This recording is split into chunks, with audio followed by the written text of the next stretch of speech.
Hello. Hello. Hello. Hello. Hello students. तो हम अपना डिस्कशन कंटिन्यू कर रहे हैं स्केलर्स एंड वेक्टर्स का।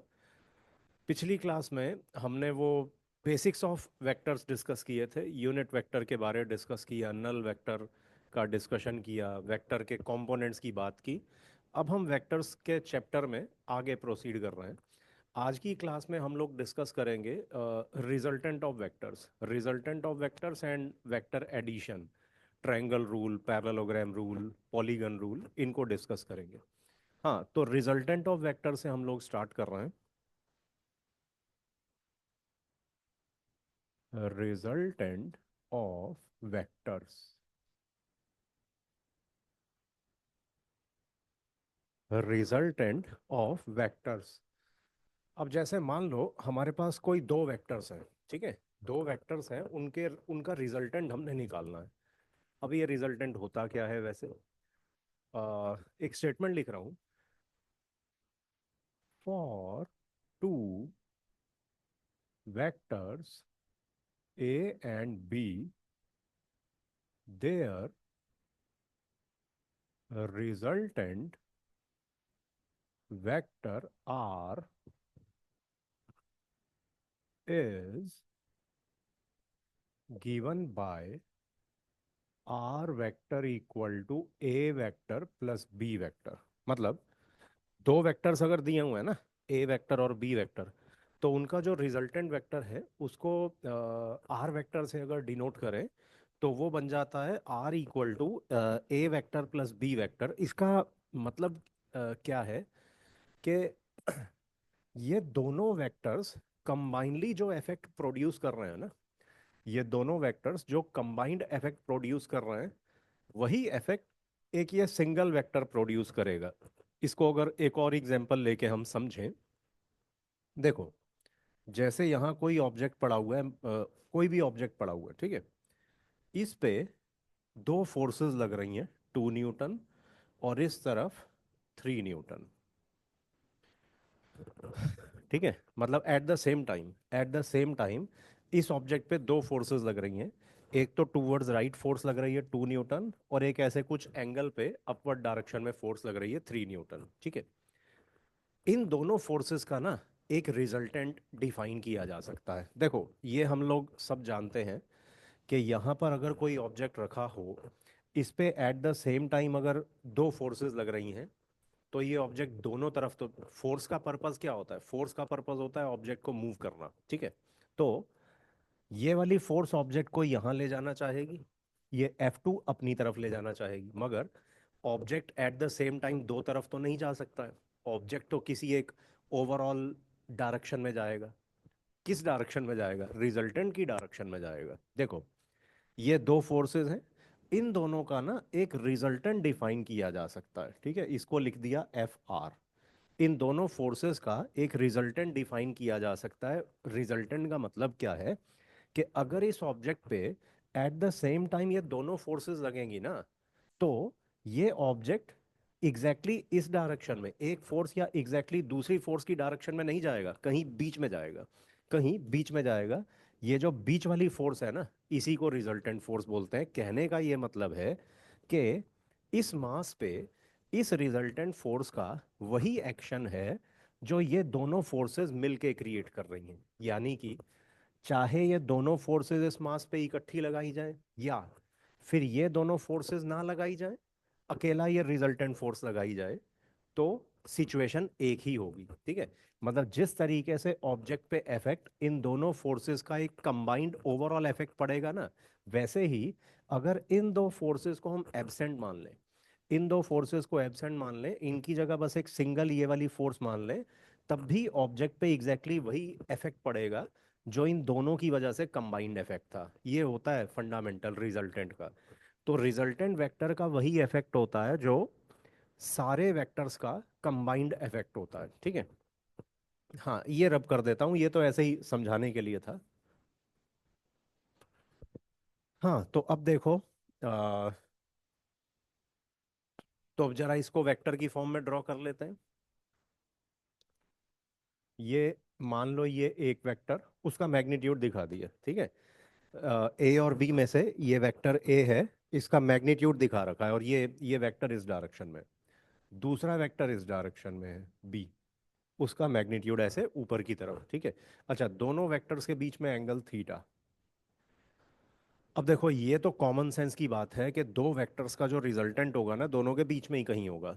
तो इन दोनों का रिजल्टेंट ले लिया कहीं इधर, इस रिजल्टेंट का वही इफेक्ट होगा जो इन दोनों वेक्टर्स का कंबाइंड इफेक्ट होगा, ठीक है।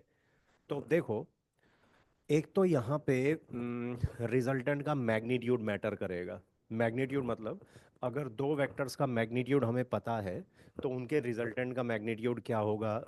एक तो ये इंपॉर्टेंट बात है। दूसरी बात, अगर इन दोनों फोर्सेस को हमने एक सिंगल फोर्स से रिप्लेस कर दिया, तो वो फोर्स किस तरफ लग रही है, मतलब ए वेक्टर तो टूवर्ड्स राइट लग रहा है, ये बी वेक्टर ऐसे एंगल पे लग रहा है। अरे इन दोनों को अगर एक रिजल्टेंट से रिप्लेस कर दें, वो रिजल्टेंट किस तरफ लग रहा होगा, तो वो रिजल्टेंट के लिए एक एंगल लिया जाता है, लेट अस से दिस एंगल इज अल्फा, कि ये रिजल्टेंट मान लो वेक्टर ए के साथ एंगल अल्फा फॉर्म कर रहा है, ठीक है। तो इसमें जो फार्मूले हैं ना, फार्मूले, फार्मूला या फार्मूले ऐसे लिख रहा हूँ, रिजल्टेंट का मैग्नीट्यूड, ठीक है। ये ऊपर क्या लिखा है, ऊपर लिखा है resultant vector is equal to A vector plus B vector. ऊपर तो वेक्टर रिलेशन है ना, नीचे हम लिख रहे हैं रिजल्टेंट का मैग्नीट्यूड, ठीक है। रिजल्टेंट का मैग्नीट्यूड या सिंपली आर अगर उसे लिख दें, ये एक वेक्टर का मैग्नीट्यूड कैसे डिनोट करते हैं, वेक्टर का सिंबल ड्रॉ कर देते हैं, बस ऊपर एरो नहीं बनाते हैं, तो यही तो मैग्नीट्यूड का सिंबल होता है ना। रिजल्टेंट का जो मैग्नीट्यूड है, उसका ये फार्मूला होता है, अंडर रूट ए square plus B square plus 2ab cos theta, ठीक है। रिजल्टेंट के मैग्नीट्यूड का ये फार्मूला है, इसको अभी हम डिराइव करेंगे, ठीक है, प्रूव करेंगे इसे। और इसके अलावा कि चलो दो वेक्टर्स हैं, दो वेक्टर्स के रिजल्टेंट का मैग्नीट्यूड तो हमने लिख दिया, मगर वो जो दोनों का रिजल्टेंट है, वो मान लो यहाँ ये जो नीचे वाला वेक्टर है ए, इसके साथ कितना एंगल बना रहा है, एंगल भी तो पता होना चाहिए, रिजल्टेंट किस तरफ है, direction of resultant.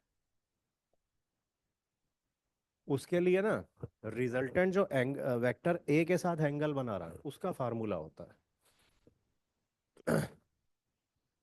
Direction of resultant. देखो, रिजल्टेंट जो एंगल, सॉरी, वेक्टर ए के साथ एंगल बना रहा है ना, अल्फा, उसके लिए टेन अल्फा का फार्मूला होता है। टेन अल्फा होता है बी साइन थीटा, मतलब ऊपर वाला वेक्टर इंटू साइन थीटा,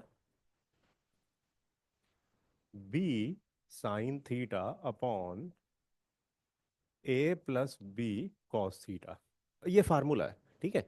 ये फार्मूला है ऊपर वाला vector b into sine theta upon नीचे वाला वेक्टर ए प्लस बी कॉस थीटा। ये फार्मूले हैं दोनों, ये कहाँ से आते हैं, इनके प्रूफ में अब हम जा रहे हैं। प्रूफ, वैसे ना, मेजरली क्वेश्चन सॉल्व करने के लिए, रिजल्टेंट के रिजल्टेंट के टॉपिक के क्वेश्चन सॉल्व करने के लिए ना, ये फार्मूले ही याद रखना सफिशिएंट है। फार्मूले आपको याद होंगे, क्वेश्चन सॉल्व हो जाएंगे। बट चलो, मतलब साइंस पढ़ रहे हैं ना, आखिर साइंस पढ़ रहे हैं, कोई रटने वाला सब्जेक्ट तो पढ़ नहीं रहे हैं, कोई ज्योग्राफी या हिस्ट्री थोड़ी पढ़ रहे हैं कि बस ये है तो रटना है, ऐसा नहीं है। तो इसको समझ के चल रहे हैं, डेरिवेशन कर रहे हैं इसकी। मगर डेरिवेशन का कोई खास रोल है नहीं प्रॉब्लम सॉल्विंग में, डेरिवेशन का कोई खास रोल नहीं है। हाँ, प्रूफ, प्रूफ इसका ये है, देखो, हम ये वेक्टर ए के अलोंग एक्स एक्सिस ले लेते हैं और वेक्टर ए के परपेंडिकुलर वाई एक्सिस ले लिया, डिराइव करने के लिए, प्रूव करने के लिए। हाँ देखो, as R is resultant of A and B, hence resultant का जो एक्स कंपोनेंट होगा ना, वो A x plus B x होगा। कहने का क्या मतलब है, देखो, ये जो रिजल्टेंट वेक्टर है, ये ए और बी के कंबाइंड इफेक्ट को रिप्रेजेंट कर रहा है। अगर ये रिजल्टेंट ए और बी वेक्टर के कंबाइंड इफेक्ट को रिप्रेजेंट कर रहा है, तो कॉमन सेंस की बात है, रिजल्टेंट का एक्स डायरेक्शन में जो कंपोनेंट होगा, वो ए का एक्स कंपोनेंट प्लस बी का एक्स कंपोनेंट होगा, क्योंकि रिजल्टेंट ए और बी से मिलके ही बना है, ठीक है। तो रिजल्टेंट का एक्स कंपोनेंट ए और बी के एक्स कंपोनेंट से मिलके बना होगा। तो हम यहाँ आर एक्स की वैल्यू लिख लेते हैं। ए का एक्स कंपोनेंट क्या है? ए तो पहले ही पूरा वेक्टर एक्स एक्सिस के अलोंग है। ए जो है वो पूरे का पूरा वेक्टर एक्स एक्सिस के अलोंग है। तो ए का एक्स कंपोनेंट तो ए ही होगा ना। एक वेक्टर का उसके खुद के अलोंग कंपोनेंट जो है वो वेक्टर के मैग्नीट्यूड के बराबर ही होगा। क्योंकि हम तो ए का कंपोनेंट अलोंग ए देख रहे हैं ना, तो वो तो ए के बराबर ही होगा ना। तो ए का x component A plus B का एक्स कंपोनेंट, ये तो सब हम पिछले क्लास में डिस्कस कर चुके हैं ना। बी का एक्स कंपोनेंट ऐसे, एक्स डायरेक्शन में बी का कंपोनेंट वो तो बी कॉस थीटा होता है। थीटा वाली साइड जो कंपोनेंट होता है उसमें कॉस थीटा आता है, उसके परपेंडिकुलर वाला जो कंपोनेंट होता है उसमें साइन थीटा आता है। तो बी का एक्स एक्सिस के along component B cos theta. ठीक है। तो ये रिजल्टेंट का एक्स कंपोनेंट है। एंड जो रिजल्टेंट का वाई कंपोनेंट है। अब रिजल्ट, क्योंकि ये रिजल्टेंट जो है ए और बी वेक्टर का ही रिजल्टेंट है, तो रिजल्टेंट का वाई कंपोनेंट कैसे क्रिएट होगा हुआ होगा? रिजल्टेंट का वाई कंपोनेंट ए वेक्टर और बी वेक्टर के वाई कंपोनेंट से क्रिएट हुआ होगा। यानी कि ए और बी वेक्टर्स के वाई कंपोनेंट्स को ऐड कर दें तो रिजल्टेंट का वाई कंपोनेंट आ जाना चाहिए। ठीक है। तो रिजल्टेंट का वाई कंपोनेंट वेक्टर ए का वाई कंपोनेंट प्लस बी का वाई कंपोनेंट। ठीक है। अब देखो, ए वेक्टर जो है ना, ये पूरे का पूरा एक्स एक्सिस के अलोंग है। तो ए का वाई कंपोनेंट तो जीरो हो गया, क्योंकि वो पिछली क्लास में भी बात हुई थी। एक वेक्टर का अपने परपेंडिकुलर कंपोनेंट जीरो होता है, ये पिछली क्लास में हमने डिस्कस किया था। किसी भी वेक्टर का अपने खुद के परपेंडिकुलर डायरेक्शन में कंपोनेंट जीरो होता है, तो ए वेक्टर तो है ही एक्स एक्सिस के अलोंग ना। ए वेक्टर एक्स एक्सिस के अलोंग है तो इसका वाई एक्सिस के अलोंग यानी खुद के परपेंडिकुलर कंपोनेंट जीरो होगा।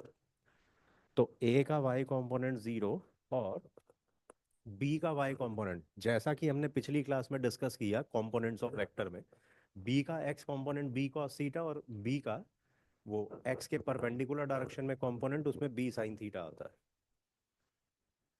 B sine theta. ठीक है। तो रिजल्टेंट का y component B sine theta. तो रिजल्टेंट का एक्स कंपोनेंट हमने निकाल लिया A plus B cos theta, resultant का वाई कंपोनेंट निकाल लिया बी साइन थीटा। तो अब हमने कंपोनेंट्स के अंदर अंदर डिस्कस किया था कि अगर दो वेक्टर्स के कंपोनेंट्स हमें दिए हों, दो वेक्टर्स के कंपोनेंट्स दिए हैं एक्स और वाई कंपोनेंट, तो वो वेक्टर का मैग्नीट्यूड निकाला जा सकता है।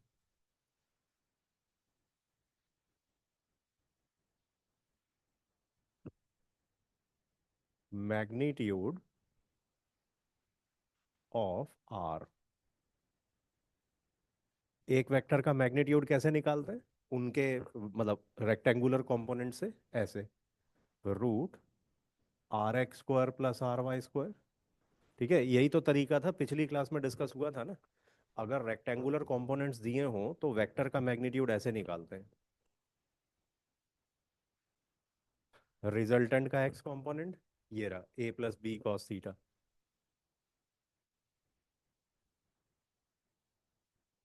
रिजल्टेंट का वाई कंपोनेंट क्या है? ये रहा बी साइन थीटा। ठीक है। तो ये अंडर रूट ये, इसमें ए प्लस बी का होल स्क्वायर लगा देते हैं। A square plus B square plus two A B cos theta plus B square sine square theta. ठीक है। तो ये बस वो आ गया ना। तो ये a square plus B square common ले लेंगे। बी स्क्वायर कॉमन लेके ब्रैकेट के अंदर वो बी स्क्वायर कॉमन लेके ब्रैकेट के अंदर sine square theta plus cos square theta हो जाएगा, जो कि वन होता है। तो b square plus two A B cos theta, ये आ गया रिजल्टेंट का मैग्नीट्यूड। ठीक है। रिजल्टेंट का मैग्नीट्यूड का ये फार्मूला जो यहाँ लिखा हुआ था, रिजल्टेंट का मैग्नीट्यूड। ठीक है। और फिर हाँ, वो जो टेन अल्फा का फार्मूला है, टेन अल्फा कैसे आएगा? देखो, हमने यहाँ पर रिजल्टेंट का एक्स कंपोनेंट और रिजल्टेंट का वाई कंपोनेंट निकाल लिया। रिजल्टेंट का एक्स कंपोनेंट और रिजल्टेंट का वाई कंपोनेंट हमने निकाल लिया। ठीक है। तो फिर उसको ऐसे रिप्रेजेंट कर सकते हैं, जो रिजल्टेंट है, रिजल्टेंट का x component along x axis और रिजल्टेंट का y component along y axis या वर्टिकल। ठीक है। हाँ, तो जो एक्चुअल रिजल्टेंट है वो ये, अब देखो, जो डायरेक्शन ए वेक्टर की है वही आर एक्स वेक्टर की है। ठीक है। ए और आर एक्स तो सेम डायरेक्शन में है ना। तो ए और रिजल्टेंट में जो एंगल है वही आर एक्स और रिजल्टेंट में एंगल होगा अल्फा। तो ये भी कंपोनेंट्स में हम डिस्कस कर चुके हैं। आर वाई को अगर पैरेलल टू इटसेल्फ शिफ्ट करके इधर ले आए, इस आर वाई को हम लोग इसके खुद के पैरेलल शिफ्ट करके इधर ले आए, तो इस राइट एंगल ट्रायंगल में लगा देते हैं ना, R y upon R x equal to tan alpha. To find alpha, R y upon R x equal to tan alpha. ठीक है। आर वाई और आर एक्स की वैल्यू पुट कर देते हैं। B sine theta upon A plus B cos theta equal to tan alpha, वही तो लिखा है ऊपर फार्मूला। टेन अल्फा का, टेन अल्फा का यही तो फार्मूला लिखा है, बी साइन थीटा अपॉन ए प्लस बी कॉस थीटा। ठीक है। तो इस तरीके से दो वेक्टर्स का रिजल्टेंट लाते हैं, रिजल्टेंट का मैग्नीट्यूड और रिजल्टेंट की डायरेक्शन। ठीक है। अब इसके अभी हम कुछ क्वेश्चन सॉल्व करेंगे रिजल्टेंट ऑफ वेक्टर्स के। इसको रब कर रहा हूं मैं।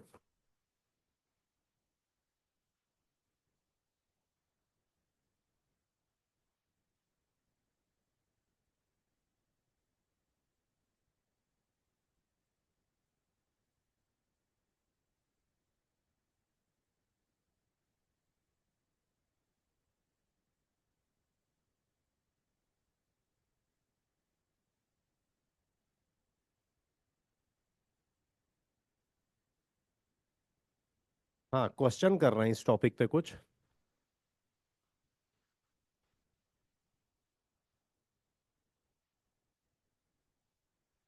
For two vectors A and B,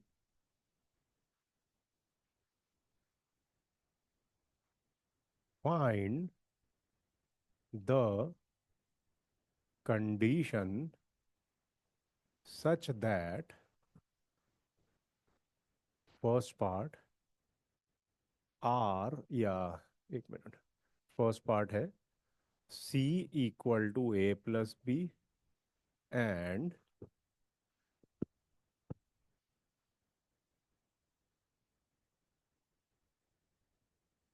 C equal to A plus B. ठीक है, ये फर्स्ट पार्ट ये है। Second part, c equal to A plus b and c square equal to a square plus B square. ये question है। ठीक है, condition निकालनी है। सी कोई थर्ड वेक्टर है। ठीक है, जैसे लिखा है ना, for two vectors A and B find the condition such that, वैसे वो जिस तरीके से क्वेश्चन लिखा हुआ है, क्लियर पता चल रहा है सी एक कोई तीसरा वेक्टर है, सी इज एनी थर्ड वेक्टर।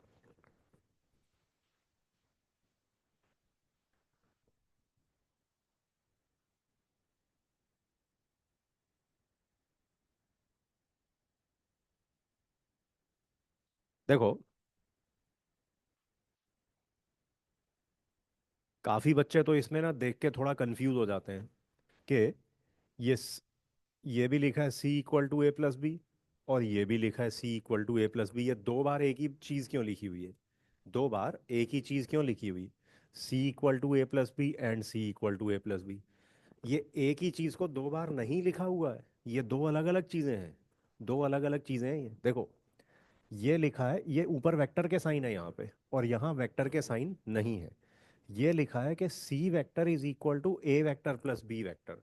इसका मतलब है ए और बी वेक्टर का रिजल्टेंट है सी वेक्टर। मगर ये जो c equal to A plus b लिखा है, ये क्या है? ये कह रहा है कि सी का मैग्नीट्यूड ए का मैग्नीट्यूड प्लस बी का मैग्नीट्यूड है, इसका ये मतलब है। तो ये एक्सप्रेशन बता रहा है कि सी वेक्टर ए वेक्टर और बी वेक्टर का रिजल्टेंट है। ये बता रहा है कि सी का मैग्नीट्यूड ए का मैग्नीट्यूड प्लस बी का मैग्नीट्यूड है। ठीक है, एक मिनट जरा।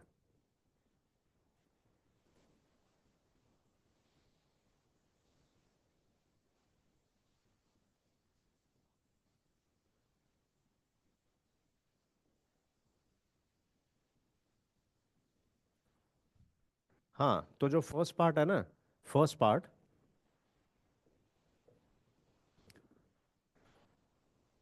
C equal to A plus B means that C is resultant of A and B। ठीक है, और हमें रिजल्टेंट के मैग्नीट्यूड का फार्मूला पता है। We know C equal to root A square plus B square plus 2ab cos theta, और ये अपने को दिया है a प्लस बी गिवन। ठीक है, तो क्वेश्चन में लिखा है फाइंड द कंडीशन। अरे वो कौन सी कंडीशन है? कंडीशन ये है कि वेक्टर ए और वेक्टर बी के बीच का एंगल आ जाएगा, ये कंडीशन आ जाएगी। देखो, अब squaring both sides, a square plus B square plus 2ab cos theta is equal to A plus B का होल स्क्वायर। ठीक है, तो ये a square plus B square plus 2ab cos theta is A square plus B square plus 2ab। ये cancel करके ना, ये बन जाएगा cos theta equal to 1, which implies theta equal to 0 degree. Theta equal to 0 degree यानी angle between A and B is 0 degree. Angle between A and B is 0 degree, और A और B के बीच में एंगल जीरो ही होना चाहिए था, क्योंकि देखो रिजल्टेंट का मैग्नीट्यूड दो वेक्टर के मैग्नीट्यूड के इक्वल है। मतलब एक तरीके से हम ये कह सकते हैं, एक फोर्स लग रही है 2 न्यूटन टूवर्ड्स राइट, दूसरी फोर्स लग रही है 3 न्यूटन टूवर्ड्स राइट, और क्वेश्चन क्या कह रहा है कि दोनों का रिजल्टेंट जो है ना, दोनों का जो रिजल्टेंट है वो 2 + 3 = 5 न्यूटन है, क्योंकि रिजल्टेंट का मैग्नीट्यूड ए का मैग्नीट्यूड प्लस बी का मैग्नीट्यूड लिखा हुआ है। ठीक है, तो दो फोर्सेस का रिजल्टेंट, दो फोर्सेस के रिजल्टेंट का मैग्नीट्यूड दोनों के मैग्नीट्यूड के समेशन के बराबर तभी हो सकता है जब दोनों फोर्सेस सेम डायरेक्शन में लग रही हो। ठीक है, तो ये 2 और 3 न्यूटन दोनों सेम डायरेक्शन में लग रहे होंगे, तो दोनों का रिजल्टेंट 5 न्यूटन हो जाएगा, यानी 2 + 3। अगर ये 2 और 3 न्यूटन अलग अलग डायरेक्शंस में लग रहे होते, आपस में कुछ एंगल बना रहे होते ना, तो दोनों का रिजल्टेंट 2 + 3 यानी 5 न्यूटन ना होता। तो यहाँ ये जो C equal to A plus B देने का मतलब है, मतलब यही है कि ए और बी दोनों वेक्टर सेम डायरेक्शन में है। ठीक है, और वही मैथमेटिकली भी वही आया, थीटा इक्वल टू 0 डिग्री। चलो, second part, C equal to A plus B. C equal to A plus B का मतलब क्या है? कि सी वेक्टर ए और बी का रिजल्टेंट है, वो ऊपर लिख दिया है। ठीक है, ऊपर वाले पार्ट में। अब C equal to root A square plus B square. ये c square equal to a square plus B square का मतलब क्या है? C equal to root of a square plus B square. और ये फार्मूले से क्या होता है? रिजल्टेंट का मैग्नीट्यूड रूट ए square plus B square plus 2ab cos theta. ठीक है, स्क्वायर कर देना अगर दोनों तरफ, squaring both sides, a square plus B square is A square plus B square plus 2ab cos theta. इधर से सॉल्व करके आएगा कॉस थीटा 0। ठीक है, इसका मतलब थीटा 90 डिग्री। थीटा 90 डिग्री का मतलब क्या है? मतलब थीटा यहाँ क्या है? ए और बी वेक्टर के बीच का एंगल ही तो है। Theta equal to 90 degree means A perpendicular to B, which implies angle between A and B is 90 degree. ठीक है, ये इसका सॉल्यूशन है। आगे चल रहे हैं।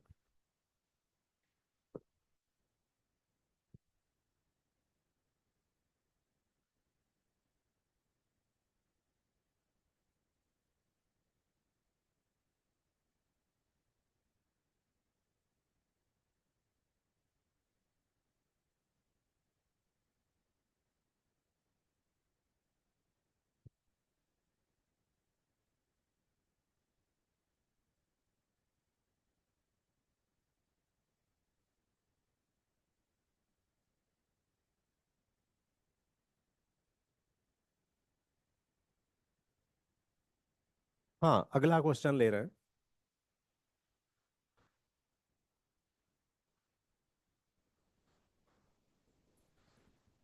Which of the following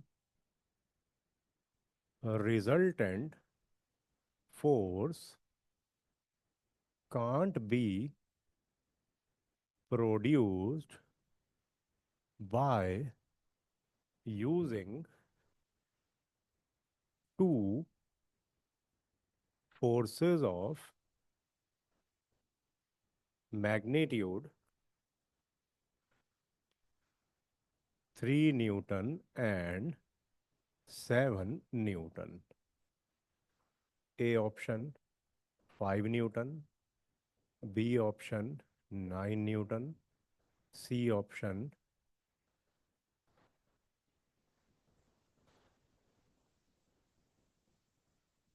3 Newton, D option 11 Newton. ठीक है, ये क्वेश्चन है।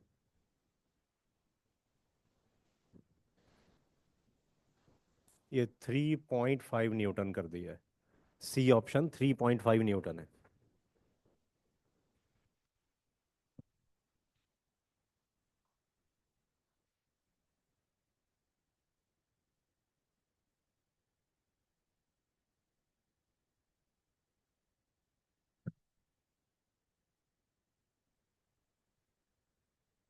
हाँ, सोचो इसके बारे में।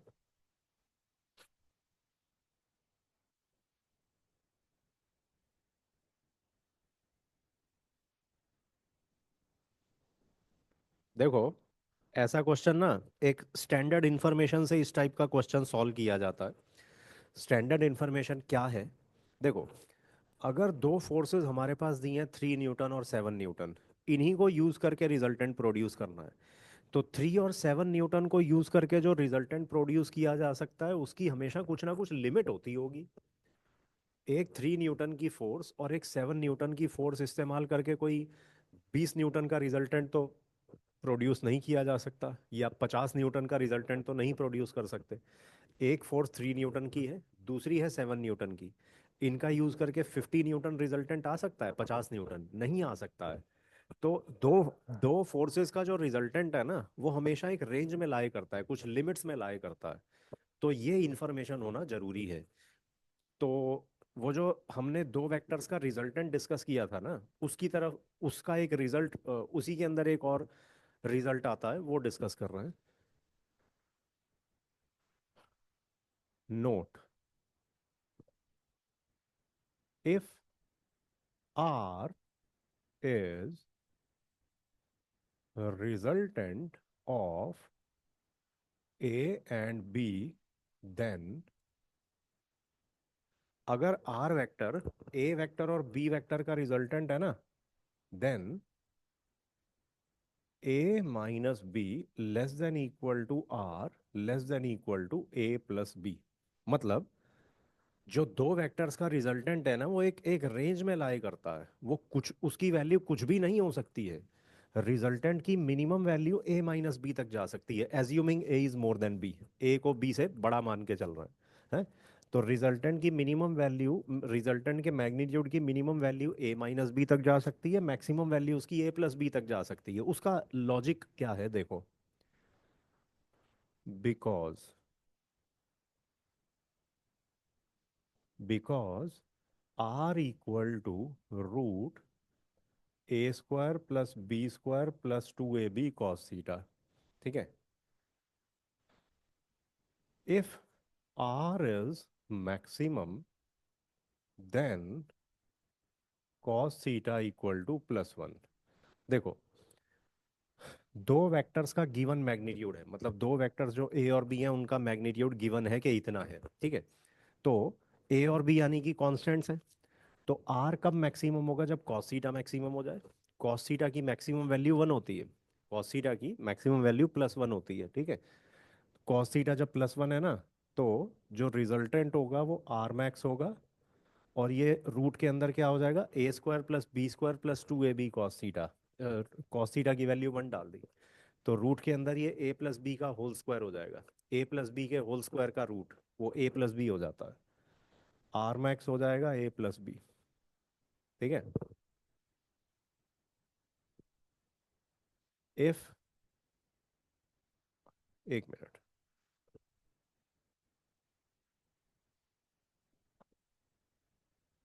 इफ आर इज मिन देन कॉस थीटा। अगर रिजल्टेंट मिनिमम हो जाए तो कॉस थीटा क्या होगा, देखो। रिजल्टेंट का मैग्नीट्यूड तो root A square plus B square plus two A B cos theta है। रिजल्टेंट का मैग्नीट्यूड मैक्सिमम कब होगा, जब कॉस थीटा वन हो जाए, यानी कॉस थीटा मैक्सिमम हो जाए। तो रिजल्टेंट का मैग्नीट्यूड मिनिमम कब होगा, रिजल्टेंट का मैग्नीट्यूड मिनिमम कब होगा, जब कॉस थीटा मिनिमम हो जाए। कॉस थीटा की मिनिमम वैल्यू कई बार बच्चे जीरो बोल देते हैं, मतलब कॉस थीटा कहते हैं कि वो जीरो से वन तक लाई करता है, ऐसा नहीं है। कॉस थीटा की मैक्सिमम वैल्यू वन होती है, मिनिमम माइनस वन होती है। तो जब कॉस थीटा मिनिमम वैल्यू पे होगा तभी तो रिजल्टेंट मिनिमम होगा। Cos theta minus one put करेंगे, minimum value of cos theta is minus one, which implies R equal to, वो ए माइनस बी आ जाएगा। ठीक है, क्योंकि a square plus B square minus two A b हो गया ना, तो ए रूट के अंदर ए माइनस बी का होल स्क्वायर हो जाएगा। ठीक है, तो R is a minus b assuming A more than B, A more than B मान के चल रहा है। ठीक है। हाँ, अगर किसी को लगे ए मोर देन बी नहीं, अगर बी मोर देन ए हुआ तो फिर यहाँ बी माइनस ए लिख देंगे। यहाँ उस केस में बी माइनस ए हो जाता है। एक्चुअली मैग्नीट्यूड ले लेते हैं, मैग्नीट्यूड ले लेते हैं, थोड़ा ये चीज़ें इलेवेंथ के बच्चों के सामने टाइम के साथ धीरे धीरे आती है मैथमेटिक्स में। ठीक है, एक्चुअल टर्म है मैग्नीट्यूड ले लेना, तो अभी मैं उसे नहीं लिख रहा हूँ। ठीक है, मतलब ए अगर बी से बड़ा है तो ए माइनस बी ले लेंगे, अगर बी ए से बड़ा है तो यहाँ बी माइनस ए ले लेंगे, बस अभी इतना ही डिस्कस कर रहे हैं, बाकी चीज़ें टाइम के साथ आपकी नॉलेज में अपने आप आती रहेंगी। हाँ, बस फिर हो गया ना। हेंस फॉर दिस क्वेश्चन, जो रिजल्टेंट है ना, 7 - 3 से लेके 7 + 3 के बीच में उसका मैग्नीट्यूड रहेगा, यानी कि रिजल्टेंट का मैग्नीट्यूड 4 और 10 के बीच में रहेगा। तो क्वेश्चन क्या बोल रहा है, which of following resultant force can't be produce, यानी कि वो फोर्स जो 4 और 10 न्यूटन के बीच में नहीं है, वो रिजल्टेंट प्रोड्यूस नहीं किया जा सकता है इन दो फोर्सेस से, 3 न्यूटन और 7 न्यूटन से। तो 4 और 10 के बीच में एक तो ये नहीं है और एक ये नहीं है। ठीक है, तो option C and D, option C और डी। ठीक है, क्योंकि सी और डी वो हैं जो इस रेंज से बाहर हैं। सी और डी ऑप्शंस जो हैं, these forces can't be produce, इनको नहीं प्रोड्यूस कर सकते 3 न्यूटन और 7 न्यूटन का इस्तेमाल करके। ठीक है, आगे चल रहे हैं।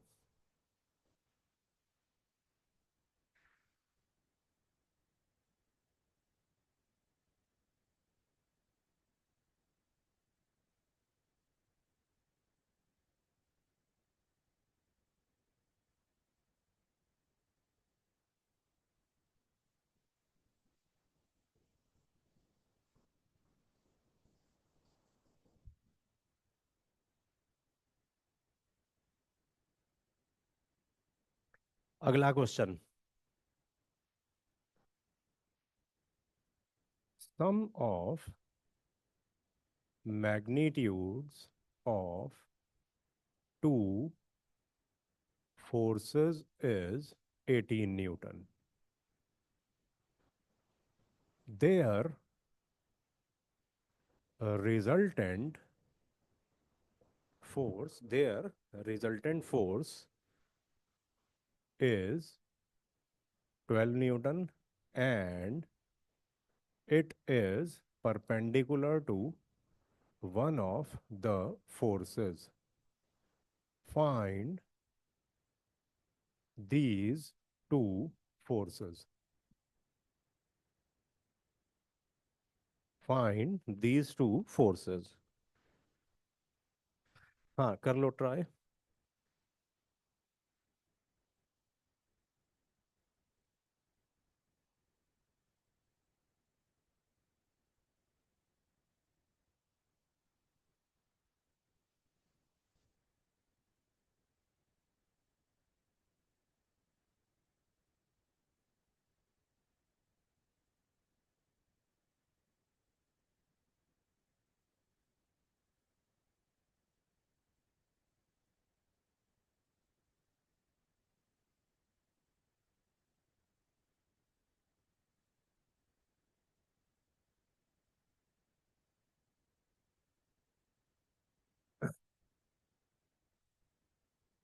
देखो, अच्छा, ये जो दो फोर्सेस हैं, ये जो दो फोर्सेस हैं जिनका सम 18 न्यूटन है, ठीक है, कुछ किसी ने सोचा क्या कि दोनों फोर्सेस के बीच का जो एंगल होगा, इन दोनों फोर्सेस के बीच का जो एंगल होगा वो एक्यूट एंगल होगा या ऑब्ट्यूज होगा या 90 डिग्री होगा? ये जो दो फोर्सेस जिनकी बात हो रही है क्वेश्चन में, उनके बीच का एंगल एक्यूट होगा या ऑब्ट्यूज होगा?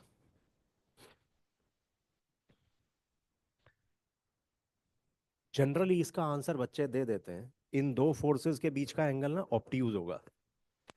जो जिन दो फोर्सेस की बात हो रही है, उनके बीच का एंगल ऑब्ट्यूज होगा, क्योंकि दोनों का रिजल्टेंट ही किसी एक फोर्स के परपेंडिकुलर है। और ये एक कॉमन सेंस की बात है, दो फोर्सेस का जो रिजल्टेंट होता है दोनों के बीच में ही कहीं होता है, ठीक है। Let two forces are F and 18 - f। Let two forces are F and 18 - f। तो एक फोर्स एफ, दूसरी 18 - f। हमने दोनों के बीच में एंगल ऑब्ट्यूज ले लिया है। ऑब्ट्यूज ले लिया, उसका लॉजिक क्या है? दो फोर्सेस का रिजल्टेंट हमेशा दोनों के बीच में ही कहीं होगा, और क्वेश्चन में दिया है कि उनका रिजल्टेंट किसी एक फोर्स के परपेंडिकुलर है, ठीक है। तो इनका रिजल्टेंट कहीं ये 12 न्यूटन है, और वो किसी एक फोर्स के परपेंडिकुलर है। लेट अस से वो इस एफ के परपेंडिकुलर है। तो दोनों फोर्सेस के बीच का एंगल गारंटी है कि ऑब्ट्यूज एंगल होना चाहिए, ठीक है। चलो तो फिर रिजल्टेंट का फार्मूला लगाते हैं। आर, रिजल्टेंट का ये मैग्नीट्यूड होता है ना, a² + b² + 2ab cos theta, ठीक है। तो 12 = √a² + b² + 2ab cos theta,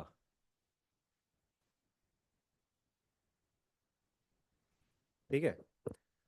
तो चलो, एक इक्वेशन तो ये आ गई। अब इसमें सोचने वाली ये बात है, सोचने की ये बात है कि इक्वेशन तो एक है, इक्वेशन एक है, वेरिएबल इसमें दो हैं। वेरिएबल इसमें दो हैं, देखो, एक एफ अननोन है, एक एफ इसमें वेरिएबल है, और थीटा भी वेरिएबल है, ठीक है। तो एक इक्वेशन है, दो वेरिएबल हैं, तो दूसरी इक्वेशन तो लिखनी पड़ेगी, तभी दो वेरिएबल्स का आंसर आ पाएगा। दूसरी इक्वेशन कहाँ से लिखेंगे? ये जो क्वेश्चन में सेकंड इक्वेशन, सेकंड कंडीशन है ना, इसका इस्तेमाल कर लेंगे कि इनका जो रिजल्टेंट है, इनका जो रिजल्टेंट है, it is perpendicular to one of the forces. Resultant जो है दोनों में से किसी एक फोर्स के परपेंडिकुलर है, तो वो एक टेन अल्फा वाला फार्मूला, रिजल्टेंट का एंगल का जो फार्मूला होता है ना, वो यूज कर लेंगे।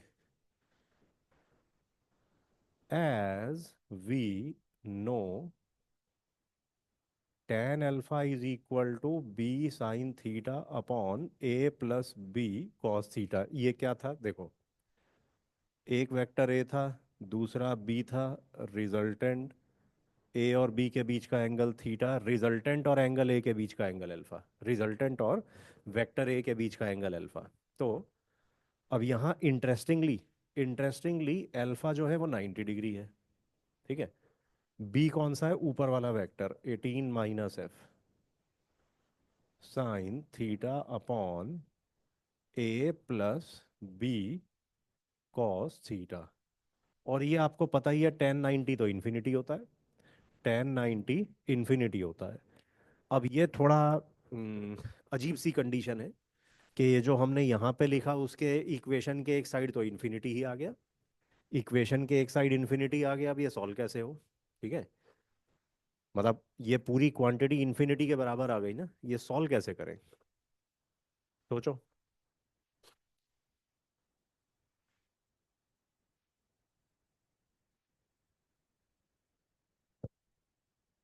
इसका आंसर कई बार बच्चे बता देते हैं वैसे, देखो, ये मान लो एक रैशनल नंबर है, एक रैशनल मतलब एक न्यूमरेटर है, एक डिनोमिनेटर है, it is a rational number. Rational number की वैल्यू इन्फिनिटी के बराबर आ रही है, ये तो तभी पॉसिबल है जब डिनोमिनेटर जीरो हो, ठीक है। मतलब न्यूमिनेटर के बारे में हम कुछ नहीं कह सकते क्या हो, न्यूमिनेटर 1 हो सकता है, 2 हो सकता, न्यूमिनेटर कोई भी नंबर हो सकता है, 5 हो सकता है, 11 हो सकता है, कुछ भी हो सकता है। डिनोमिनेटर अगर जीरो हो गया, मतलब 11/0 इज इन्फिनिटी, 17/0 इज इन्फिनिटी, तो अगर ये रैशनल एक्सप्रेशन इन्फिनिटी के बराबर है, यानी कि पक्की बात है इसका डिनोमिनेटर जीरो के इक्वल है। ठीक है, तो क्लियरली जो डिनोमिनेटर है ना वो जीरो के इक्वल है, बस। ये सेकंड इक्वेशन है। ठीक है, तो एक इक्वेशन ये आ गई है, सेकंड इक्वेशन ये, और दो वेरिएबल हैं, एफ और थीटा। फर्स्ट इक्वेशन में भी दो वेरिएबल है एफ और थीटा, सेकंड इक्वेशन में भी दो वेरिएबल है। बस इन दो इक्वेशंस को सॉल्व करके आंसर आ जाता है क्लास में। एक्चुअल क्लास में मैं ये सॉल्व करके आंसर वगैरह निकलवा देता हूँ। ठीक है, अभी मैं लिख रहा हूँ, अगर बच्चे जो रिकॉर्डिंग देख रहे हैं ये, तो वो सॉल्व करके देख लेना। Solving we get forces 5 newton and 13 newton. ठीक है, ये दो फोर्सेस 5 और 13 न्यूटन आता है। नोट कर लो, आगे चलते हैं फिर।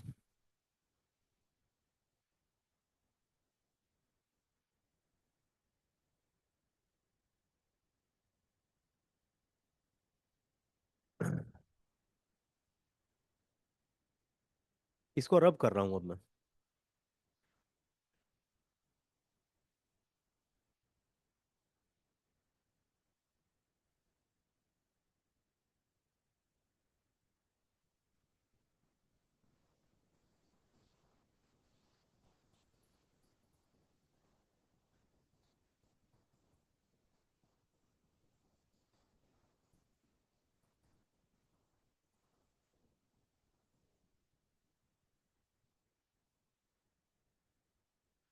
हाँ, आगे चल रहे हैं। इससे अगला जो टॉपिक आता है इस चैप्टर में वो है geometrical addition of vectors. Geometrical addition of vectors, vectors को ज्योमेट्रिकली कैसे ऐड या सबट्रैक्ट करते हैं। Geometrical method of adding vectors. Geometric geometrical method of adding vectors, मतलब ज्योमेट्री लगा के वेक्टर्स को कैसे ऐड करते हैं। इसमें दो रूल होते हैं, मतलब अगर दो वेक्टर्स को हमने ऐड करना है तो दो रूल होते हैं। एक होता है triangle rule of vector addition, और दूसरा होता है parallelogram rule of vector addition. There are there are two methods to add two vectors geometrically. First is triangle rule. Triangle rule को ना हेड टू टेल मेथड भी कहते हैं। Head to tail method, triangle rule या head to tail method. ये triangle rule या head to tail method कैसे काम करता है, देखो। ये एक वेक्टर है, ए वेक्टर। ठीक है, मतलब इसमें एक ट्रायंगल बनता है। इसको ट्रायंगल रूल क्यों कहते हैं, क्योंकि इसमें एक ट्रायंगल बनता हुआ दिखाई देता है। अगर दो वेक्टर्स हम ट्रायंगल के एडजेसेंट साइड्स के अलोंग प्लेस कर दें, ये वेक्टर ए, ये कोई दूसरा वेक्टर बी, इसको ट्रायंगल की एडजेसेंट साइड्स के अलोंग प्लेस कर दिया, और ध्यान रखना वेक्टर ए का जहां हेड है वहां वेक्टर बी का टेल है। ठीक है, ऐसे प्लेस किया है।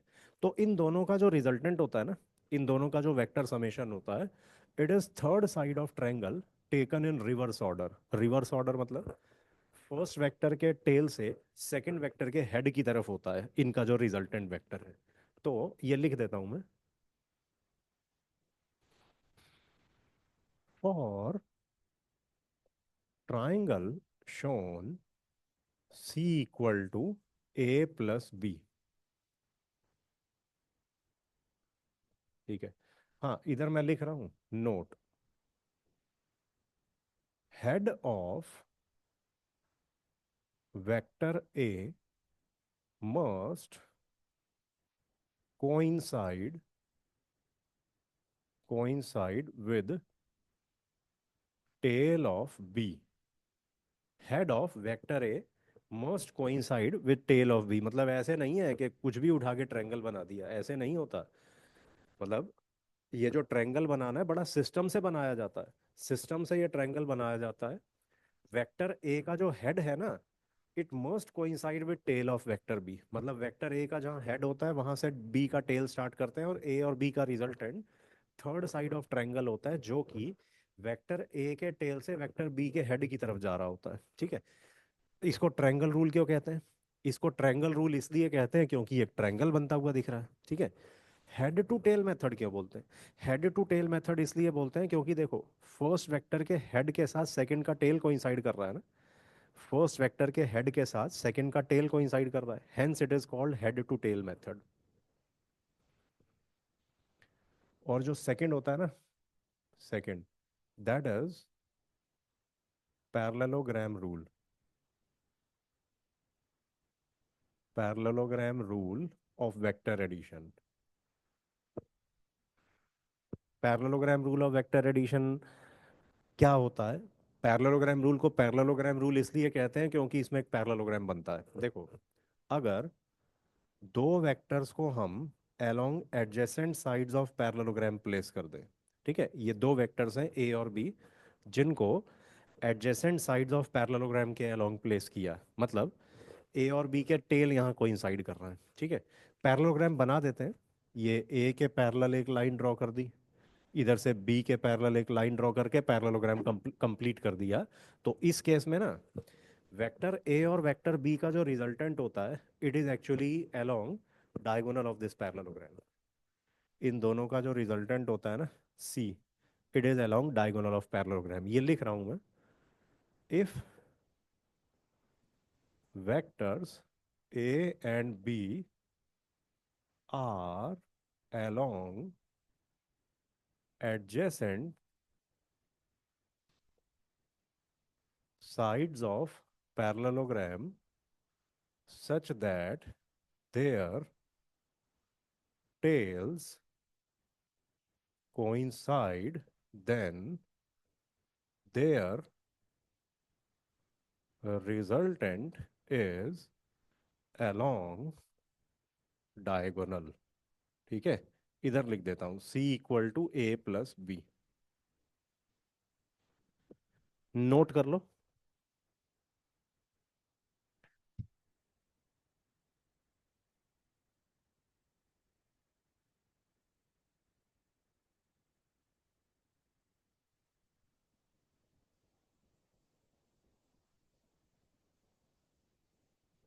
अब देखो, हमने यहाँ दो रूल्स का नाम ले लिया। एक ट्रायंगल रूल है और एक पैरेललोग्राम रूल है। ठीक है। तो ये दोनों रूल होंगे तो एक ही, दोनों रूल होंगे तो एक ही, क्योंकि दो नंबर्स को अगर हम ऐड करें, दो नंबर्स को या दो क्वांटिटीज को ऐड करें, तो ट्रायंगल रूल लगा के ऐड करें, चाहे पैरेललोग्राम रूल लगा के ऐड करें, रूल कोई भी लगा के ऐड करें, रिजल्ट तो एक ही आएगा ना। ठीक है, मतलब फंडामेंटली ये दोनों रूल सेम होंगे। तभी तो ए और बी का रिजल्टेंट सी वेक्टर चाहे ट्रायंगल रूल से निकालें या पैरेललोग्राम रूल से निकालें, सेम ही रहना चाहिए। ठीक है। तो इनफैक्ट दे आर सेम। दोनों रूल जो हैं एक जैसे हैं, क्योंकि देखो, हमने पीछे डिस्कस किया था पिछले क्लास में कि a vector can be shifted parallel to itself. एक वेक्टर को खुद के पैरेलल शिफ्ट कर सकते हैं, वेक्टर चेंज नहीं होता है। तो देखो, अगर हम ये वेक्टर बी को पैरेलल टू इटसेल्फ शिफ्ट करके इधर ले आए, वेक्टर बी को पैरेलल टू इटसेल्फ शिफ्ट करके इधर ले आए, ठीक है, ये आ गया बी वेक्टर। अब ए और बी का रिजल्टेंट सी हो गया। आई मीन टू से ट्रायंगल रूल तो पैरेललोग्राम रूल में कन्वर्ट हो गया। सिमिलरली, अगर इस वेक्टर को, पैरेललोग्राम रूल का बी वेक्टर को पैरेलल टू इटसेल्फ शिफ्ट करके इधर ले आए ऐसे, ठीक है, अब ये a plus B vector equal to c vector बन गया, ट्रायंगल रूल बन गया। ठीक है। तो ट्रायंगल रूल से पैरेललोग्राम रूल आ सकता है, पैरेललोग्राम से ट्रायंगल आ सकता है, क्योंकि फंडामेंटली ये रूल एक ही है। दोनों रूल एक ही है, बस नाम अलग अलग है, क्योंकि दोनों में शेप अलग अलग बनती दिखती है। ट्रायंगल रूल में एक ट्रायंगल बनता हुआ दिख जाता है, पैरेललोग्राम रूल में पैरेललोग्राम बनता हुआ दिख जाता है, but fundamentally these rules are identical. दोनों रूल्स आइडेंटिकल हैं। इसीलिए इसीलिए दो वेक्टर्स को ऐड करें, दोनों रूल लगा के ऐड करें, रिजल्टेंट तो एक ही आएगा, ठीक है। दो अलग अलग नाम बस इसलिए हैं कि दो अलग अलग फिगर्स इनमें बन जाती हैं, एक में ट्रायंगल बन जाता है, एक में पैरेललोग्राम बन जाता है।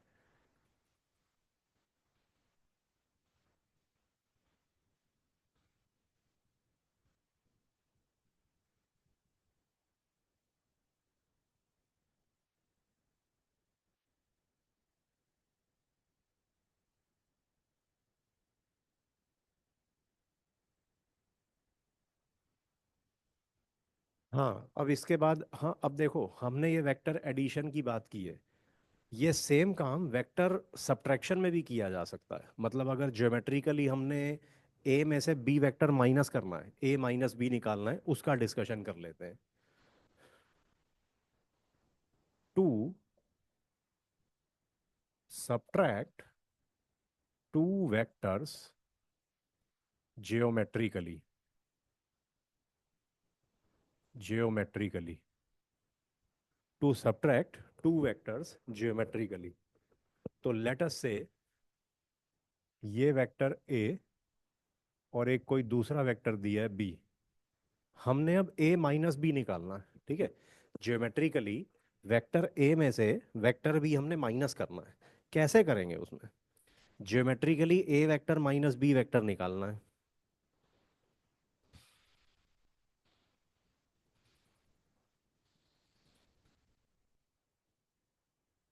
देखो, वेक्टर सब्ट्रैक्शन कैसे की जाती है। Let r equal to a minus B, then we can write r equal to a plus minus B. मतलब अगर हमने vector A minus vector B निकालना है ना, तो वेक्टर ए में हम माइनस बी वेक्टर ऐड कर देंगे। वेक्टर ए में माइनस बी वेक्टर अगर ऐड कर दें तो ए माइनस बी आ जाएगा। तो हम क्या करते हैं, वेक्टर बी का इस्तेमाल करके माइनस बी निकाल लेते हैं। ये वेक्टर बी है ना, माइनस बी इसका जस्ट इक्वल एंड ऑपोजिट हो जाएगा। ये भी हमने पिछली क्लास में डिस्कस कर लिया था। अगर एक वेक्टर है और उसको माइनस करना है, मतलब वेक्टर बी का इस्तेमाल करके माइनस बी निकालना है, तो जस्ट बस मैग्नीट्यूड सेम रखते हैं, डायरेक्शन ऑपोजिट कर देते हैं। तो ये वेक्टर बी है तो जस्ट इसके ऑपोजिट माइनस बी है। तो ए में माइनस बी वेक्टर ऐड कर देंगे। वेक्टर ए में माइनस बी ऐड कर दें तो as per triangle rule, as per head to tail method, A minus B यही वेक्टर तो बना। इसी को सी बोल रहे हैं, ठीक है। बस R is geometrically R is geometrically shown as, ठीक है, ये R को ऐसे शो कर रखा है। तो इस तरीके से दो वेक्टर्स को सब्ट्रैक्ट कर सकते हैं।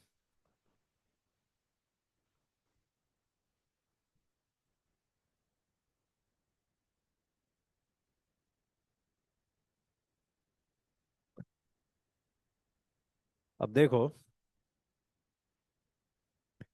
हमने यहाँ पे दो वेक्टर्स का डिस्कशन किया है कि दो वेक्टर्स को ऐड या सब्ट्रैक्ट कैसे करते हैं। यही डिस्कशन, अब दो ही वेक्टर क्यों ऐड होंगे? किसी क्वेश्चन में चार वेक्टर का एडिशन हो सकता है, छह वेक्टर्स का एडिशन हो सकता है। तो अब हम एक जनरल रूल डिस्कस कर रहे हैं, जनरल रूल। एन वेक्टर्स को ऐड करने के लिए जनरल रूल, उसे polygon rule of vector addition कहते हैं। पॉलीगन रूल में एन वेक्टर्स को ऐड करना बताया जाता है। पॉलीगन रूल, पॉलीगन रूल मतलब एक जनरल केस है कि हमने कोई एन वेक्टर्स को ऐड करना है, उसके लिए पॉलीगन रूल का यूज होता है। देखो, पॉलीगन रूल में एक पॉलीगन बनाएंगे। ये फर्स्ट वेक्टर, सेकंड, थर्ड है, फोर्थ, फिफ्थ, और ये सिक्स। ये ध्यान देना है, मैंने first second third fourth five, five vector एक ही सेंस में बनाए हैं। जहाँ फर्स्ट का हेड है वहाँ सेकंड का टेल है, जहाँ सेकंड का हेड है वहाँ फर्स्ट का टेल है। मगर आखिरी वेक्टर मैंने ऑपोजिट बना दिए, ठीक है। तो ये A vector, B vector, C, D, E और ये एफ। तो मैंने इसमें पांच vectors A B C D A से लेके ई तक सबको सेम सेंस में लिया है, एफ वेक्टर ऑपोजिट सेंस में ले लिया है। हाँ, इस टाइप के पॉलीगन के लिए, फॉर पॉलीगन शोन, होता क्या है, जितने भी वेक्टर हमने सेम सेंस में लिए हैं ना, हमने वेक्टर ए से लेके वेक्टर ई तक सेम सेंस, सेम एक ही सेंस में लिए। जहां वेक्टर ए का हेड है वहां बी का टेल है, फिर बी का हेड है वहां सी का टेल है, ठीक है। मगर ये जो आखिरी वेक्टर है ये फर्स्ट वेक्टर के टेल से आखिरी वेक्टर के हेड की तरफ ले लिया। तो पॉलीगन रूल में क्या होता है, ए से लेके ई तक का जो समेशन है ना, वेक्टर ए से लेके वेक्टर ई तक का समेशन वेक्टर एफ के इक्वल होता है। मतलब a plus b plus e is equal to f, ऐसे।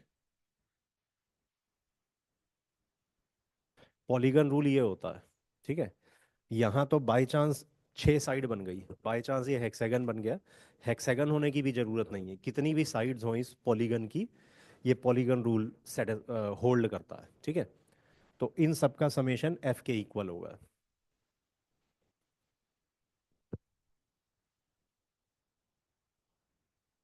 तो ये है polygon rule of vector addition. इसका प्रूफ अगर हम सोचें, प्रूफ कैसे होता होगा ये, ठीक है। पॉलीगन रूल हमने प्रूव करना है फंडामेंटल्स का इस्तेमाल करके। ये कैसे प्रूव होगा, ए से लेके वेक्टर ई का जो समेशन है वो सारे के सारे एफ के बराबर कैसे हो गए।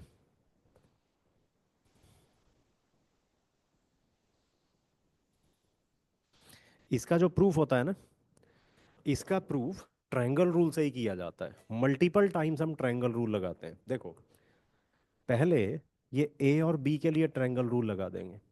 Vector A plus vector B, ये हो जाएगा ये, इसको लिख दिया R1।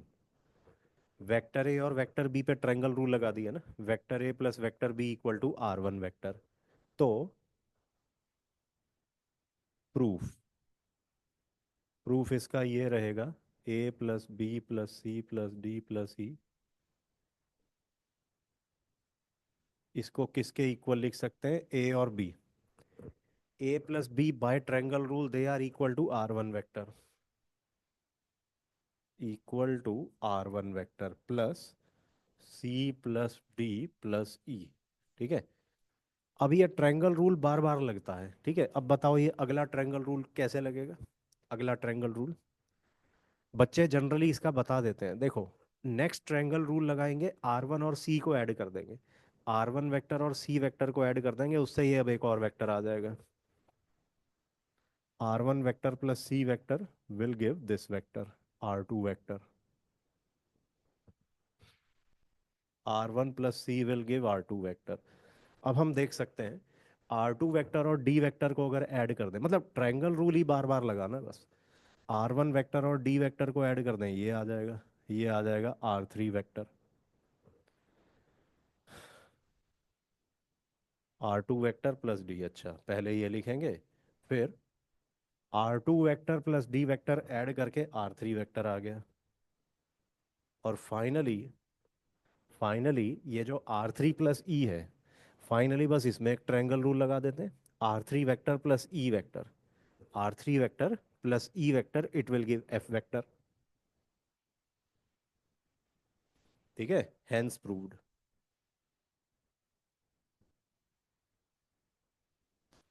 तो इस तरीके से ट्रायंगल, इस तरीके से पॉलीगन रूल प्रूव कर सकते हैं। यानी फंडामेंटली जो रूल है ना, वो तो हेड टू टेल मेथड ही है। Fundamental rule is only and only head to tail method. हमने ए और बी के बीच में हेड टू टेल मेथड लगा के उनका रिजल्टेंट R1 ले आए। अब R1 और C के बीच में हेड टू टेल मेथड लगा दिए। तो बार बार हम हेड टू टेल मेथड लगा के ही तो इसे पॉलीगन रूल को प्रूव कर दिया। तो पॉलीगन रूल की अपने आप में कोई अलग से एग्जिस्टेंस नहीं है, ठीक है। ये ट्रायंगल रूल को ही बार बार लगा के पॉलीगन रूल बन जाता है, ठीक है। आगे चल रहे हैं, एक हम क्वेश्चन ले रहे हैं, मतलब एक थोड़ा न्यूमेरिकल एप्लीकेशन ले रहे हैं।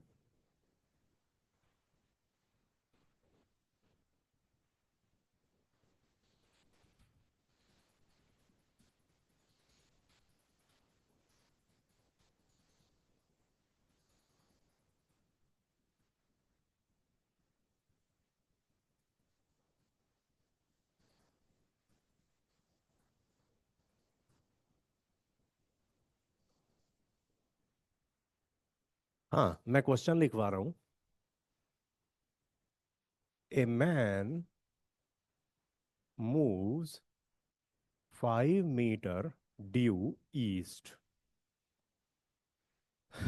ए man moves 5 metre due east,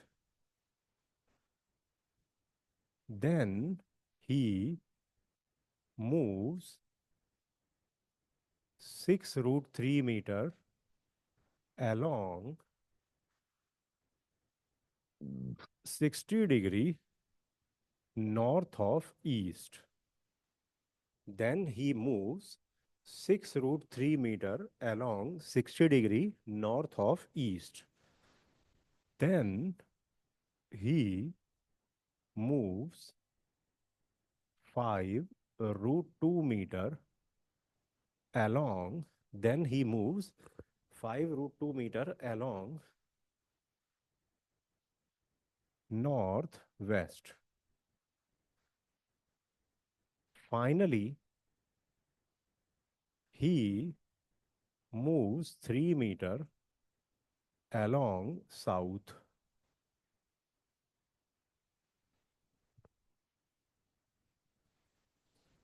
How far is he now from his original initial position?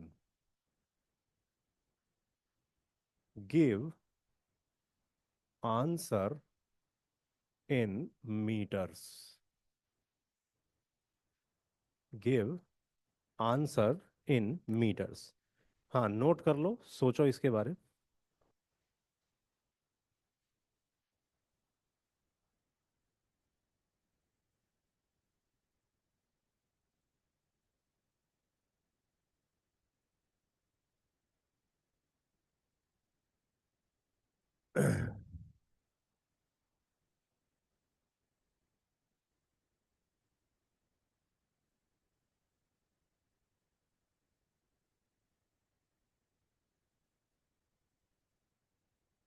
हाँ, तो इस क्वेश्चन के थ्रू ना डायरेक्शन की भी चीज़ें समझ में आ जाती हैं, डायरेक्शन के बारे, कि वो डायरेक्शन ये नॉर्थ ईस्ट वगैरह ये सब क्या होता है।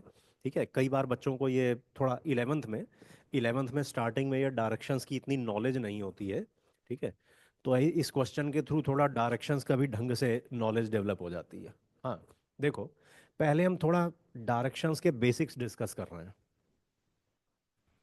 बेसिक्स ऑफ डायरेक्शंस, ये तो आपको पता ही है। ये हम इस तरीके से डायरेक्शन शो करते हैं। North, south, east right side होता है, वेस्ट होता है लेफ्ट साइड पे। ठीक है, तो फिर अब जैसे मान लो नॉर्थ ईस्ट की बात हो रही है, नॉर्थ ईस्ट, कोई पर्सन नॉर्थ ईस्ट के अलोंग गया। ठीक है, कोई पर्सन अगर नॉर्थ ईस्ट के अलोंग गया, उसका मतलब क्या होता है? नॉर्थ ईस्ट का मतलब होता है नॉर्थ और ईस्ट के एंगल बाइसेक्टर के अलोंग। नॉर्थ ईस्ट का मतलब होता है ये ऐसे 45 डिग्री एंगल पे जाना। This direction is called north east. ठीक है, ये नॉर्थ ईस्ट होता है। और मान लो कोई इस तरीके की डिस्प्लेसमेंट हुई 30 डिग्री एंगल पे, 30 डिग्री एंगल पे ऐसे नीचे की तरफ। ठीक है, कोई ऐसी डिस्प्लेसमेंट हुई 30 डिग्री एंगल पे नीचे की तरफ। इसको हम क्या बोलेंगे? देखो, इस डायरेक्शन को बोलेंगे, अच्छा ये जो मैं डायरेक्शंस बता रहा हूँ वो क्वेश्चन में नहीं दिए हैं, तो ये डायरेक्शन अलग से कुछ चीज़ें बताने के लिए है। फिर क्वेश्चन सॉल्व सॉल्व करने पे चले जाएंगे। ठीक है, हाँ, ये जो डायरेक्शन है ना, इसे कहा जाता है 30 degree south of west. 30 degree south of west, west के साथ साउथ की तरफ 30 डिग्री एंगल पे जाना, वेस्ट के साथ साउथ की तरफ 30 डिग्री एंगल पे जाना। 30 डिग्री साउथ ऑफ वेस्ट,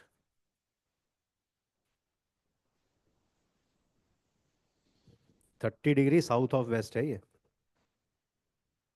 ठीक है, 30 डिग्री साउथ ऑफ वेस्ट।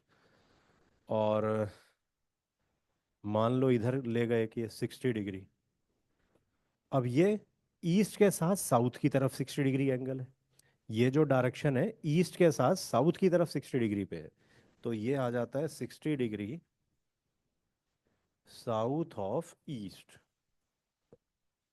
ठीक है, ये 60 डिग्री साउथ ऑफ ईस्ट बोला जाएगा। ठीक है, तो बस अब यही सारी नॉलेज इस प्रेजेंट क्वेश्चन में लगानी है। अब ये क्वेश्चन कैसे सॉल्व होगा? देखो, मैन पहले 5 मीटर ड्यू ईस्ट गया, तो पहले उसकी एक स्टार्टिंग पॉइंट शो करेंगे, वहां से 5 मीटर ईस्ट की तरफ चला गया। फिर जहां वो पहुंचा, 5 मीटर ईस्ट पे जाके जहां पहुंचा, वहां से फिर along 60 degree north of east चला गया। तो इस तरीके से एक एक करके सारे डिस्प्लेसमेंट वेक्टर्स हम शो करेंगे। तो सिचुएशन कुछ ऐसी होगी।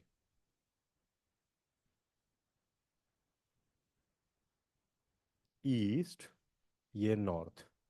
हाँ, a man moves 5 metre due east, east के अलोंग 5 मीटर गया, ये ऐसे। ठीक है, इसको लिख देते हैं S1। ये डिस्प्लेसमेंट के लिए एस यूज होता है ना, डिस्प्लेसमेंट का जो सिंबल होता है एस वेक्टर होता है। ठीक है, तो फर्स्ट डिस्प्लेसमेंट S1। S1 तो सीधा सीधा बनेगा 5 i कैप, क्योंकि ईस्ट के अलोंग 5 मीटर गया ना, 5 i कैप। ठीक है, फिर ही move 6√3 metre along 60 degree north of east. 6√3 metre along 60 degree north of east. तो 60 डिग्री नॉर्थ ऑफ ईस्ट यहीं से नहीं भेज देना है, यहाँ थोड़ी है। मैन चला गया इधर, मैन चला गया इधर, इधर से 60 डिग्री नॉर्थ ऑफ ईस्ट की तरफ जाएगा। तो ईस्ट के साथ नॉर्थ की तरफ 60 डिग्री पे, ऐसे ऐसे। ईस्ट के साथ नॉर्थ की तरफ 60 डिग्री एंगल पे, S2। ये सेकंड डिस्प्लेसमेंट है उसकी। ठीक है, ये रब कर रहा हूं मैं इधर वाला।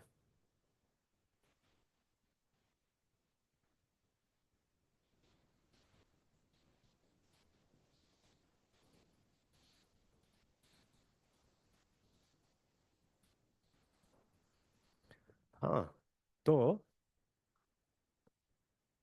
सेकंड डिस्प्लेसमेंट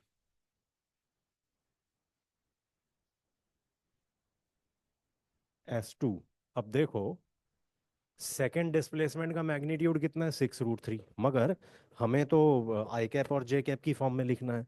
तो ये 6√3 है ना, इसका एक्स कंपोनेंट क्या होगा? अच्छा, आई कैप जे कैप कैसे निकल रहा है वैसे, नीडलेस टू से हम इसको एक्स वाई एक्सेस ही लेके चल रहे हैं। हमने नॉर्थ के अलोंग प्लस वाई एक्सेस ले लिए, साउथ के अलोंग माइनस वाई, ईस्ट के अलोंग प्लस एक्स, और वेस्ट के अलोंग माइनस एक्स ले लिया। ठीक है, तो S2 का जो x कंपोनेंट होगा वो S2 cos 60 डिग्री होगा। तो S2 है कितना? 6√3।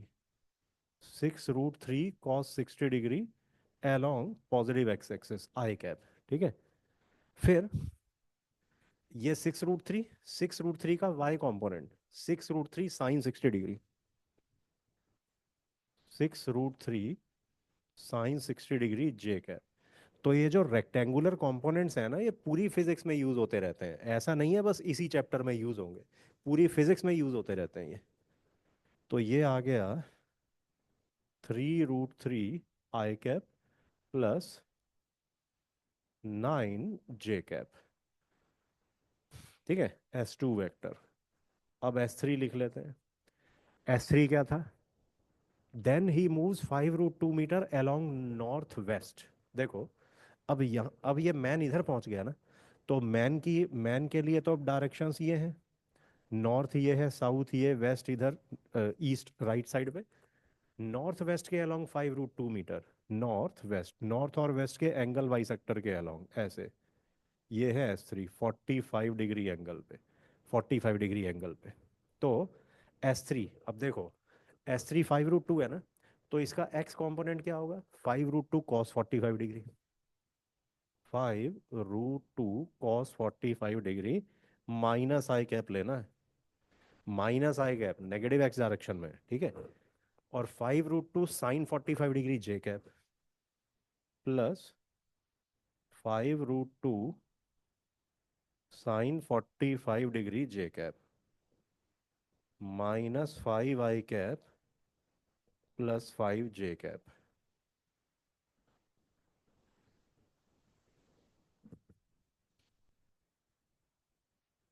हाँ, फाइनली एस फोर कहाँ है? Finally he moves 3 metre along south, 3 metre along south.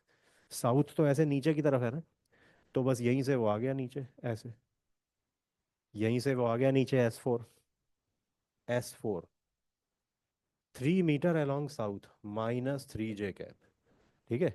अच्छा, इधर डाउट तो नहीं है -5 i cap plus 5 j cap कैसे हो गया? देखो, S3 का x component along negative x axis है ना, तो -i कैप लिखा उसे। ठीक है।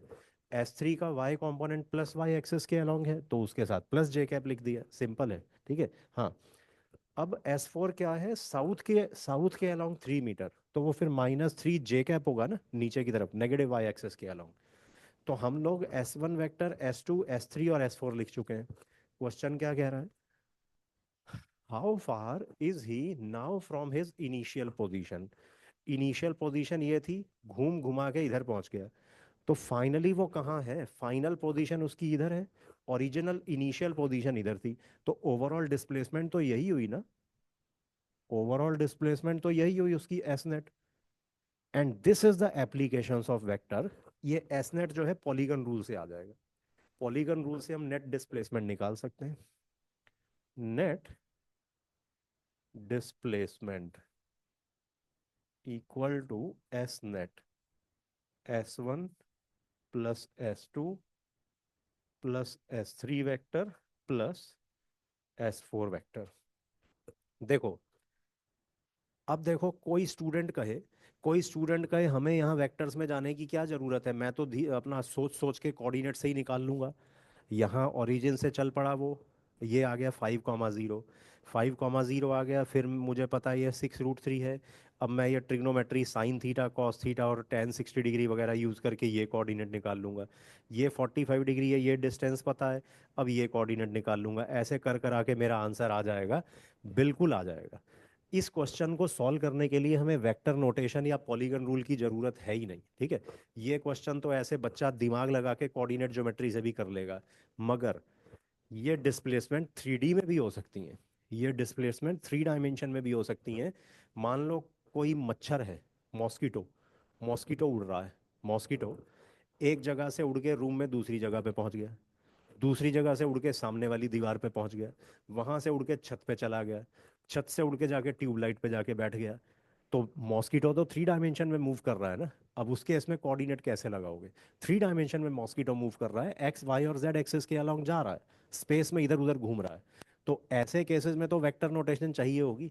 मॉस्किटो जब 3 डायमेंशंस में जा रहा है तो उसमें आई कैप जे कैप के कैप हमें लेने पड़ेंगे, एक्स वाई और जेड एक्सिस के अलोंग। तो ऐसी सिचुएशन को अगर हम ढंग से सॉल्व कर पाएं, उसके लिए पहले हमें उसको 2 डायमेंशन एक प्लेन में करना सीखना चाहिए। ठीक है।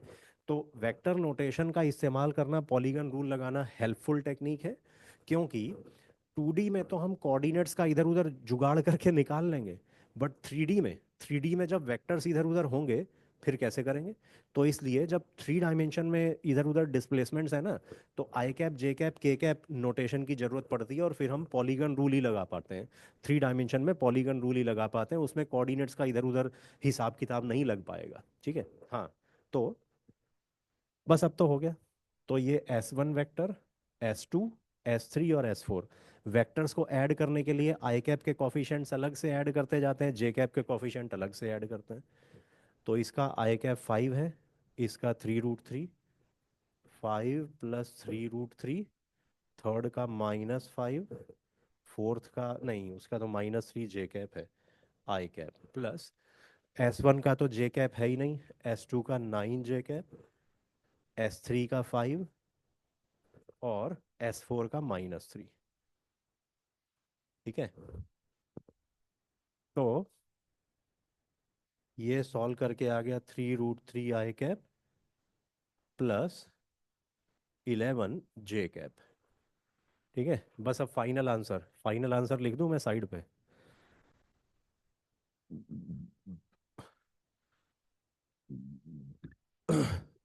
मैन इज फाइनली रूट 3√3 का स्क्वायर प्लस 11 का स्क्वायर मीटर इक्वल टू 27 और 121, 121 27, ये तो 148, √148 metre away from initial position. ठीक है, मैन इनिशियल पोजीशन से इतने मीटर दूर है। नोट कर लो। तो इस तरीके से polygon rule of vector addition हमारी हेल्प करता है। तो वेक्टर्स जो हैं पूरा एक रियल टूल है, फिजिक्स का रियल टूल है। रियली ये हमें काफ़ी हेल्प करते हैं फिजिक्स की सिचुएशंस को डील करने में।